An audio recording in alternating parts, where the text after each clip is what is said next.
এই ভিডিওতে আমার যে মন্তব্যগুলো কয়েকটা বিশ্লেষণ শোনার পরে আমার কাছে মনে হয়েছে যে আসলে কি এমনটাই হচ্ছে, ঘটনা কি সত্য, আমরা কি সবকিছু দেখতে পাচ্ছি, আসলে পেছনে কি হচ্ছে। বড় বড় যারা রাজনৈতিক বিশ্লেষক আছেন কেউ কেউ বলছেন যে এই মুহূর্তে ভারতে মোদী সরকারের হাতে হাউসবন্দি মানে গৃহবন্দী আছেন শেখ হাসিনা। আর এটার সপক্ষে বেশ কিছু আলোচনা যখন তারা করেছেন তখন আমার কাছে কয়েকটা আলোচনার মধ্যে খুবই গুরুত্বপূর্ণ অংশ সামনে উঠে এসেছে। আজকে 5 মাস হয়ে গেছে শেখ হাসিনা আসলে কোথায় আছেন ভারতের গণমাধ্যমগুলোর বরাত দিয়ে যতটুকু আমরা তথ্য পাচ্ছি এর বাহিরে আদৌ শেখ হাসিনার অস্তিত্ব সম্পর্কে কোনো কিছু কিন্তু আমরা পাচ্ছি না। তো বলবেন যে ভাই যে অডিও রেকর্ড, তাই না, এই ইস্যুটা আসার প্রথম দিকে যে অডিও রেকর্ডগুলো ফাঁস হয়েছে প্রথম দিকে এগুলো একরকমের ছিল, কিন্তু সর্বশেষ যুক্তরাজ্যে আওয়ামী লীগ কর্তৃক একটা বড় ধরনের কনফারেন্স হয়েছিল, বিশাল একটা প্রোগ্রাম হয়েছিল। সেখানে শুধুমাত্র যুক্তরাজ্য না, ইউরোপীয় বসবাসকারী, আমেরিকাতে বসবাসকারী অনেকেই সেই প্রোগ্রামে উপস্থিত হয়েছিলেন। এমনকি কথা ছিল সেই প্রোগ্রামে ভার্চুয়ালি অংশগ্রহণ করবেন শেখ হাসিনা। তো তিনি অংশগ্রহণ করেছেন, কিন্তু মজার বিষয় হচ্ছে তিনি অডিও কলে অংশগ্রহণ করেছেন। একটু আশ্চর্য মনে হচ্ছে না যে কেন শেখ হাসিনা সেই কনফারেন্সের মধ্যে অডিও কলে আসলে কানেক্ট হলো? তিনি তো যদি গৃহবন্দী নাই থাকেন, যতটুকু আমরা কয়েকটা পত্রিকার মারফত শুনছি যে তিনি দিল্লিতে আছেন বিশেষ ইয়াতে, আবার কেউ কেউ বলছেন তিনি খুবই খোলামেলা ফ্রেশ মুডে আছেন।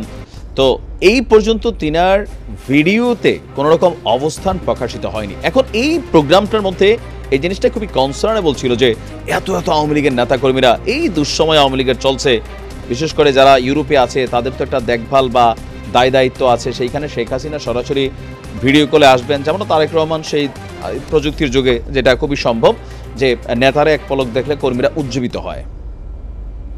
কেন শেখ হাসিনা সেই প্রোগ্রামে তিনি আসলে ভিডিও কনফারেন্সে আসলেন না? অডিও কলগুলো নিয়েও নানান ধরনের মন্তব্য আছে। আমার কাছে কিছু কিছু মন্তব্য যৌক্তিক মনে হয়েছে। যেমন ধরেন, ভারতের সাথে শেখ হাসিনার সম্পর্ক মানে ভারত জানাওয়ার কিন্তু প্রথম দিকে নিয়ে গেছিল, পরবর্তী সময়ে নানান কারণে মানে সর্বশেষ দিকে এসে মোদির সাথে সম্পর্কটা খুব বেশি পজিটিভ ছিল না। মেইন রিজন হচ্ছে এই 2024-এ যে নির্বাচন করে আওয়ামী লীগ ক্ষমতায় আসছিল, পাশ করার পরপরে তিনি চীন সফর করেছিলেন এবং তার এই চীন সফর ঘিরে একটা বিরূপ প্রতিক্রিয়া ভারত দেখিয়েছিল। চীনের সাথে বেশ কিছু চুক্তি ছিল, পদ্মা সেতু থেকে শুরু করে অনেক কিছু কিন্তু চীনের মাধ্যমে করেছে। এটা নিয়ে ভারতের একটা নাখোশতা অনেকেই বলেন যে ছিল। ইভেন এই সরকার পতনের পেছনেও একটা বড় ভূমিকা ভারতই খোদ করেছে। তো তাহলে ভারত কেন আশ্রয় দিয়ে রেখেছে? এটা একটা বড় ধরনের প্রশ্ন। তাকে তো ফেরত দিচ্ছে না। এখন শেখ হাসিনাকে আটকায় রেখা একটা গেম তো ভারত খেলতেছে। মানে এগুলো আমার ব্যক্তি মতামত, সামহাও কিছু মতামত শুনি বা কিছু পড়ি আর্টিকেল, দেন মনে হয় যে কোথাও না কোথাও তো একটা কিন্তু আছে। আসলে ভারত শেখ হাসিনাকে নিয়ে কি বাংলাদেশকে একটা ওয়ান কাইন্ড অফ জিম্মি টাইপের খেলা খেলছে? জিম্মি টাইপের খেলাটা কিভাবে খেলছে যদি আমি বলি, রানিং সরকারকে কন্ট্রোলে নেওয়ার জন্য শেখ হাসিনাকে ভারত রাখা জরুরি। যেমন ধরেন টুস করে ঢুকে পড়বো, সব বাংলাদেশের মধ্যে ভয়টা, এই মিছিল মিটিং এই সেই আন্দোলন শুরু হয়ে গেল, মানে অন্তর্বর্তী সরকার ভয় পাচ্ছে। এখন যদি শেখ হাসিনাকে ফেরত পাঠাইয়াই দেয়, তিনি চলে আসেন, গ্রেপ্তার হবেন, জেলে আছেন, ঘরের মেয়ে ঘরে আছে, সরকারের জন্য টেনশনের কিছু হবে না। যতক্ষণ পর্যন্ত তিনি সীমানার বাইরে আছেন টেনশন তো কাজ করবেই। কখন শেখ হাসিনা ঢুকলো রে, কখন আওয়ামী লীগ আবার রাজপথে নামলো রে। অন্তর্বর্তী সরকারের মধ্যে কিন্তু এই ভয়টা আছে। সমন্বয়কদের মধ্যে 100-তে 150 আছে না? আছে। কেন? আওয়ামী লীগ রিটার্ন করলে সবার আগে যাদেরকে শায়েস্তা করবে এরা হচ্ছে সমন্বয়ক। এমনকি একজন না, এদের ফুল ফ্যামিলি পর্যন্ত আওয়ামী লীগ কিন্তু ঘটনা ঘটাবে, এটা হচ্ছে খুবই বাস্তবতা। তো এখন এই যে ডর ভয় এগুলা দেখানো সম্ভব শুধুমাত্র যতক্ষণ শেখ হাসিনা বাংলাদেশের বাহিরে আছেন।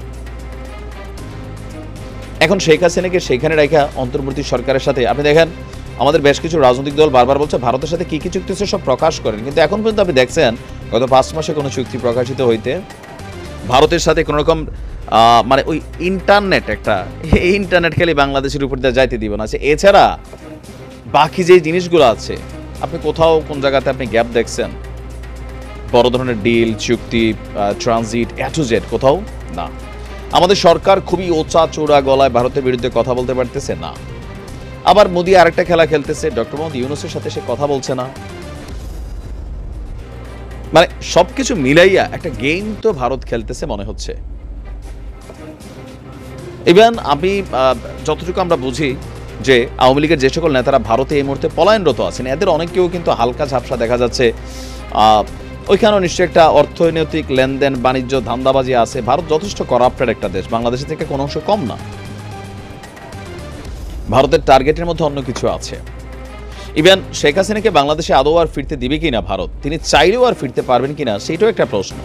কারণ তিনি যদি ফিরে আসেন, হ্যাঁ, এদের ট্রাম্প কার্ডটা হাতছাড়া হয়ে যাবে, বাংলাদেশ স্থিতিশীল থাকবে। কেন? যেমন খালেদা জিয়াকে শেখ হাসিনা তিনি জেলে রেখেছিলেন, তাই না? তো তিনি যদি দেশের বাইরে থাকতেন, আওয়ামী লীগ এই ভয়টা পাইতো সামহাউ। এখন যতক্ষণ পর্যন্ত এটা আউট অফ গ্যালারি, দেন একটা টেনশন, পরবর্তী সময় বিএনপি আসলে একটা টেনশন, নানান ধরনের একটা অস্থিরতা কিন্তু তৈরি হয়ে আছে। তো ভারতের সাথে শেখ হাসিনার যে বন্ধুত্ব ছিল গত 5 মাস হয়ে গেল, কোনো কোথাও টিভি প্রোগ্রাম ওইগুলো তো দেখাই না। তার উপরে আওয়ামী লীগের এত বড় একটা প্রোগ্রাম গেল, তিনি যেসব কথাগুলো বললেন, সব কিছু মিলে মনে হচ্ছে যে সামহাও তিনি র কর্তৃক কন্ট্রোলিং হচ্ছেন। তারা তাকে যা বলার জন্য বলছে তিনি তাই বলছেন। কারণ শেখ হাসিনার রাজনীতির সাথে আমাদের ওনার ফোন কলগুলো নিয়ে আমি বলছিলাম বহুত আগে, যেগুলোকে এআই ফেক করা, এআই এর ডিপ ফেক ক্রিয়েশন। ওয়াই? কারণ তিনি যেই লেভেলের খেলোয়াড়, এই লেভেলের খেলোয়াড় হইয়া তিনি যেসব কথাগুলো বলতেছেন, আমরা শুনতেছি, দেখতেছি, মনে হচ্ছে না খুবই বাচ্চা বাচ্চা টাইপের। আপনারাও বলছেন যে ভাই এটা মানে এআই। এখন এই কলগুলো যদি সত্যি সত্যি হয়, তার মানে শেখ হাসিনা কেন এমন ধরনের কথা বলছেন? নর্মালি একটা বাচ্চা এই ধরনের কথা বলার কথা না। হয়তো একটি স্ক্রিপ্ট হাতে ধরাই দিচ্ছে যে আপনি পড়েন। বলা হয় থাকে যে 1975 সালে বঙ্গবন্ধু শেখ মুজিবুর রহমানের মৃত্যুর পেছনেও ভারতের হাত আছে, শহীদ প্রেসিডেন্ট জিয়াউর রহমানের মৃত্যুতেও ভারতের হাত আছে। এগুলা আমার ব্যক্তিগত পারসেপশন, অনেকের কাছে গ্রহণীয় হইতে পারে, নাও হইতে পারে, কিন্তু কোথাও না কোথাও পৃথিবীর মানচিত্র থেকেই শেখ হাসিনা মিসিং হয়ে গেছেন। যদি তিনি সত্যি সত্যি স্বাধীন হয়ে থাকেন, কোথাও না কোথাও, কোথায় আছে শেখ রেহানা? আপনি দেখেন তো। শেখ হাসিনার একটা বড় দুর্বলতা হচ্ছে তার বোন শেখ রেহানা।